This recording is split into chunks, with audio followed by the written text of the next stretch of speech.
In 1992, police stormed a prison in Brazil and executed 111 inmates in a matter of minutes.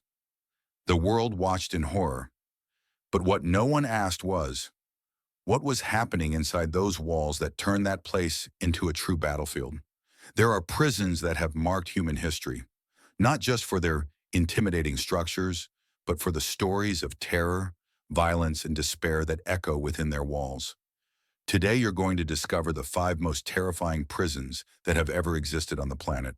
Places where the worst criminals in history were locked away, where bloody riots shocked the world. Prepare yourself. Some of these stories will send chills down your spine. Tower of London, England.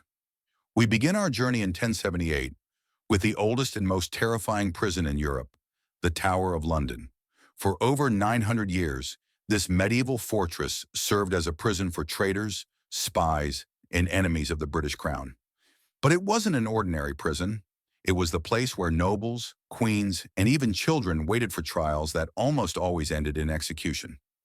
Anne Boleyn, second wife of King Henry VIII, was beheaded here in 1536. It's said that her ghost still roams the tower, carrying her own head. Guy Fawkes, the man behind the famous gunpowder plot, was brutally tortured in the dungeons before his public execution in 1606. And perhaps the most disturbing, the 2 princes in the tower, Edward V, 12 years old, and his brother Richard, 9 years old. Locked away by their own uncle in 1483, they were never seen alive again. To this day, no one knows exactly how they died. The Tower of London no longer functions as a prison since the 20th century. Today, it's a museum and World Heritage Site, but visitors and guards report unexplainable phenomena. Footsteps in empty corridors, ghostly apparitions, and screams coming from the old torture cells. Alcatraz, United States. The Rock. That's what prisoners called Alcatraz, the most feared federal prison in the United States. Isolated on an island in the middle of San Francisco Bay, surrounded by freezing waters and deadly currents, Alcatraz was designed to be inescapable. From 1934 to 1963, it housed America's most dangerous criminals, those no other prison could control. Al Capone, the most famous gangster in American history, spent 4 years in Alcatraz. The kingpin who terrorized Chicago was reduced to a common prisoner. He cleaned bathrooms and played banjo in the prison band. Eventually, syphilis consumed his mind, and he spent his final months talking to himself in his cell. George Machine Gun Kelly, bank robber and kidnapper, served 17 years in Alcatraz. Ironically, the man who terrorized with his machine gun became a model prisoner, spending his time creating sculptures and writing letters. Robert Stroud, the Birdman of Alcatraz, a murderer who became famous for raising birds in prison. But there's an inconvenient truth. He never had birds in Alcatraz. His fame came from another prison. Here he spent 17 years in total isolation. In June 1962, 3 men attempted the impossible. Frank Morris and brothers John and Clarence Anglin. They dug holes in the walls using spoons, created fake heads with soap and hair to fool guards, and escaped through ventilation ducts to the bay. They were never found. Officially, they drowned. But did they really? To this day, the FBI receives tips of possible sightings.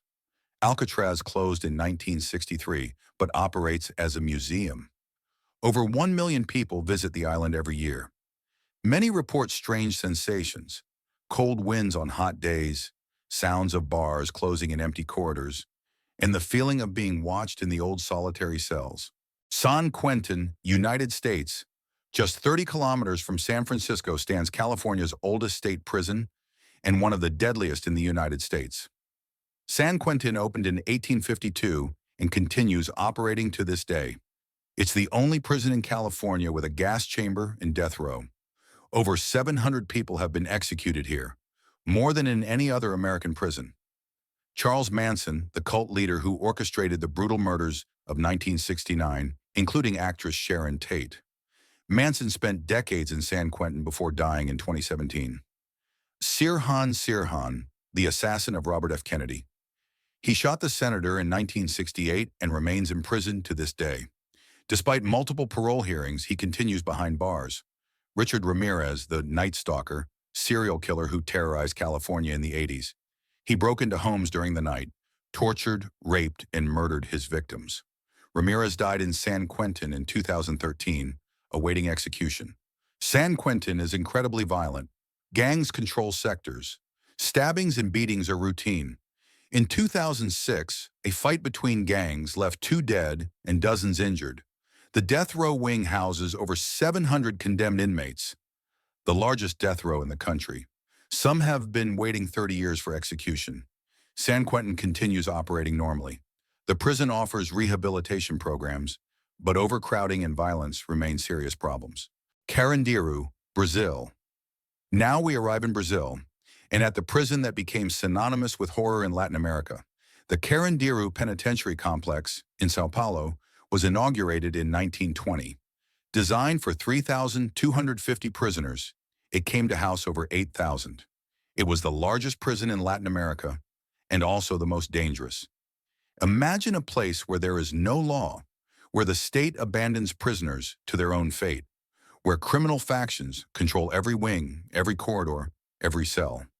Carandiru was exactly that: extreme overcrowding, cells for 4 people with 20 men, lack of food, lack of drinking water, lack of medical assistance. Diseases spread uncontrollably: tuberculosis, HIV, hepatitis. The violence was terrifying. Rapes, torture, murders.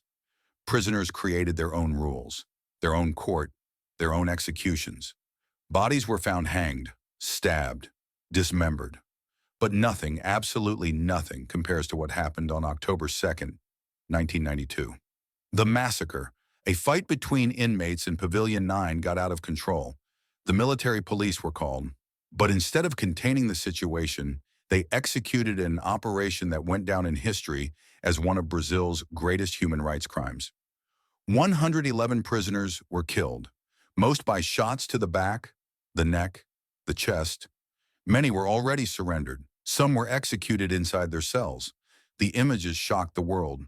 Bodies piled up, blood running down the stairs, surviving prisoners with their hands on their heads, terrified.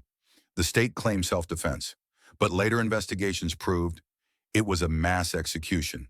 Carandiru housed one of Brazil's most notorious criminals. Marcola, leader of the PCC, First Command of the Capital, Brazil's largest criminal faction, passed through Carandiru. It was from there that the organization emerged and expanded, which today controls prisons throughout the country. After the massacre, Carandiru became an international symbol of shame. Under national and international pressure, the government decided to close the prison. In 2002, deactivation began, and in December 2002, the implosion of the structures was broadcast nationally.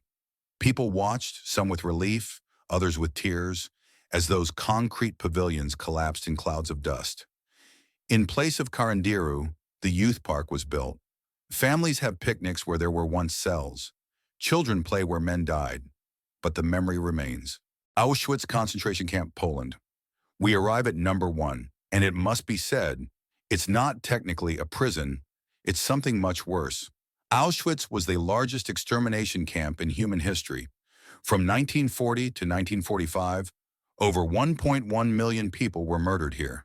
Most of them Jews, men, women, children, the elderly. Prisoners were separated upon arrival. The strong went to slave labor, the weak straight to the gas chambers. Families were destroyed in seconds, mothers torn from their babies. Siblings separated never to see each other again. Medical experiments, torture, starvation, mass executions. Auschwitz represents humanity's lowest point. Auschwitz today is a memorial and museum. Over 2 million people visit every year to never forget. Because as survivor Elie Wiesel said, to forget the dead would be to kill them a second time. These prisons existed, these stories are real, and it's important to remember them, not to glorify suffering, but to understand the mistakes of the past and build a better future. If you enjoyed this video, leave your like and subscribe to the channel. Turn on the bell so you don't miss our next videos. And tell me in the comments, which of these prisons impacted you the most? Is there any other terrifying prison you think should be on this list? Learning about these stories isn't easy, but it's necessary, Because only by remembering what humanity is capable of at its worst can we strive to be better. Thank you for watching, and see you in the next video.